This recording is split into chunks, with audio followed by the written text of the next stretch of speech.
Hello, I'm Adam Wren. And I'm Jake Traylor. It's Monday, August 4th. And this is the Playbook Podcast. This morning, I have the pleasure of welcoming Politico White House reporter Jake Traylor back to the show. Jake, thanks for joining us. Yeah, of course. Happy to be here, Adam. Without further ado, here's what's driving the day. First up, everything's bigger in Texas, including, it turns out, the size and scope of the Democratic revolt. Yesterday, dozens of Democratic state legislators fled the Lone Star State in an attempt to deny the quorum that Republicans need in order to pass a new partisan gerrymander ahead of 2026 elections. Today, you can find them in, among other places, Illinois, New York, and Massachusetts. So essentially, late last night, Illinois Governor J.B. Pritzker finished up a press conference with Texas Democrats who were in DuPage County, Illinois, the suburban part of Chicago. And essentially, he appeared in front of a campaign banner that said jbpritzker.com, appeared to want to make it very clear that he is the 2028 hopeful who's shielding Texas Democrats from Donald Trump, in case you didn't pick that up here on the subtext. And essentially, he is helping them get shelter, get housing. Of course, his family is of the billionaire family that owns the Hyatt hotel chain. But this is the second time since 2021 that Texas Democrats have fled the state. Back then, they did it for an elections bill. And now they're doing it to try to avoid mid-cycle redistricting. Jake, this was all precipitated by President Donald Trump when he decided to wade into this and force Texas Governor Greg Abbott to do this redistricting in order to help Republicans in the midterms. Has Trump sort of bitten off more than he can chew here? What are you hearing from your sources about this? Yeah, Adam, it's interesting because as of late Sunday evening, we've actually heard almost nothing from Trump. That's notable because you're right. This is a mid-decade redistricting in Texas that was requested by Trump himself, Texas Governor Abbott. He's added redistricting to the agenda, initially citing concerns that were raised by Trump's Department of Justice, saying that there were a handful of these Democratic-leaning districts in Texas that were unconstitutional. And so as this has all played out and really owned the news cycle on Sunday evening, the president had a couple opportunities where he spoke with reporters. He did not speak on the specific issue. And look, this has obvious interstate dimensions too, right? As you said, Governor Pritzker in Illinois, Gavin Newsom in California are almost like fighting to be the Democratic savior in this space, but so far, no word from Trump. One of the things that Texas Democrats are privately afraid of here is that with them outside of Texas jurisdiction, that Trump could nationalize the National Guard and escort them back to Texas to do their duty. I'm curious, do you think Trump would go that far here? Texas Attorney General Ken Paxton, who is a strong Trump ally and is also in the midst of his own primary race against Senator Cornyn, but a person who has Trump's ear, was on The War Room hosted by Steve Bannon, another person who's a Trump whisperer, speaks to him frequently.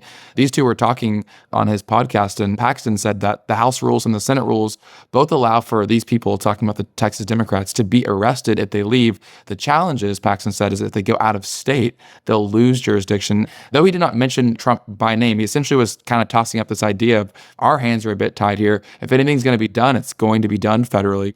We know in other instances, Trump has not been afraid to nationalize the Guard. We saw this in LA for a very different reason not too long ago. But that's kind of the question I think to be asked in the White House tomorrow is the president actually considering nationalizing troops to go after some of these Texas Dems? The second story driving the day is the fallout from President Trump's firing of Erica McIntarfer, the Commissioner of Bureau of Labor Statistics. Trump fired her on Friday, mere hours after the release of a disappointing July jobs report, which showed anemic job growth, but also significantly revised down the number of jobs created in June and May. Trump has alleged baselessly that the numbers were rigged for partisan purposes. Jake, this firing struck a lot of people as the canary in the coal mine in a few different respects, with potential serious consequences for the country. How is Trump world justifying this move? It feels like they're struggling a bit to justify it, quite frankly. We do know that Trump said Sunday evening that he would announce a new commissioner in the next few days. Remember, they have to be Senate approved. We saw National Economic Council Director Kevin Hassett go out on the Sunday shows and kind of defend this, saying that there was clear, hard evidence that this jobs report was out of alignment and biased.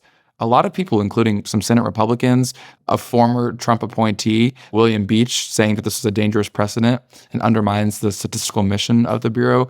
There's Republicans coming out, there's former Trump people coming out saying that this type of thing sets a bad precedent. And so far, it seems like the White House itself has kind of struggled to defend this move from Trump. Yeah, it's fascinating because even before the firing, you saw Vice President J.D. Vance, who, by the way, is having lunch with President Trump today. Should be an interesting lunch to be a fly on the wall in. Yeah. You saw him grab on to some of this data and actually spin it forward as good news for American jobs versus those held by immigrants. And then you also saw in the Sunday shows, I think, the National Economic Council advisor essentially argue in favor of some of the data or reference it in saying that they wanted to turn some aspects of the report around. So it seems like parts of the administration are still acting from muscle memory, that parts of this jobs report are valid. Yeah, I would agree. And I'd also say, too, this is kind of like the de facto response, trying to spin these numbers as good when it's kind of clear among economists that these numbers aren't necessarily encouraging. And I think as we do look forward, this is kind of a moment where we've seen the economy not respond as intensely as projected during some of this trade war. But now we are starting to see some of the ramifications of what has been happening internationally with trade and the president. And we're seeing Vance and Hassett and some others come to the defense, but the numbers look pretty clear that this could be a bit more alarming for some folks in America. And the old playbook of just kind of defending and trying to spin the numbers to look good may be a little different when it's actually hitting people's pocketbooks. Which brings us to our third item driving the day today, and that is the economy itself. Here we are in August, just shy of 200 days into the Trump presidency, and there are warning signs flashing for the economy in light of the recent economic news. Of course, the jobs report, the coming impact of tariffs on the consumer prices, and the wave of new tariffs about to hit trading partners, among other things. Jake, as of today, is the White House still as optimistic as they were, say, Thursday afternoon about the economy? I mean, that's what they're projecting, right? I think Trump will likely continue to do what he's been doing, which is put blame on someone. It's probably going to go to Jerome Powell. Trump's been begging him at this point, insulting him, going after him to cut interest rates. This rough jobs report may actually potentially lead to what Trump has been asking for from Powell for a while, which is a potential cut. But it is worth noting, despite Trump's trade war, the U.S. has remained surprisingly resilient, somewhat economically. And that's something White House officials have really been saying to me behind closed doors. Also, publicly too, is look, Democrats projected a catastrophic and, depression-like response to Trump's trade wars, and we've seen a relatively steady economy. Now, granted, that's likely also largely in part to Trump's tariff deadlines that he's extended over a handful of times, but Trump's reinstated new tariffs as of August 1st, plus the looming China August 12th deadline, and then this disappointing jobs report. The question I think now is, how is the economy going to react? And then is the White House going to have to change their tune on this? Because the old song they've been singing may not really apply here when we start to see this effect play out in the economy in these coming days. Certainly something that we'll be watching as the still young week unfolds. And as always, we try to end the show with something from the Playbook newsletter. Over the weekend, the Smithsonian announced that it will restore exhibit information on President Trump's two impeachments that had been removed from the National Museum of American History. That follows reporting from the Washington Post that revealed a placard mentioning Trump's impeachments had been removed following a so-called review of legacy content. Jake, one of the defining stories and features of Trump 2.0 in the White House has been its discipline, its ability to focus on its priorities, and really sort of institute a blitzkrieg of executive order after executive order, getting all of their cabinet picks confirmed, getting the big, beautiful bill signed into law. I'm wondering, is there any evidence that we're seeing some of that discipline start to break, starting from the top down, particularly on the Smithsonian exhibit and the firing of the BLS commissioner? It's kind of a chicken and the egg here. I'm not quite sure where some of this starts, but we know that going into Trump 2.0, the kind of key factor here was that Susie Wiles, campaign manager for the Trump campaign and now, of course, chief of staff at the White House, was going to keep this lock tight, and that the people that were going to speak to President Trump was going to be a select few people, that he would have less people coming into the Oval influencing him. There'd be more tight quarters.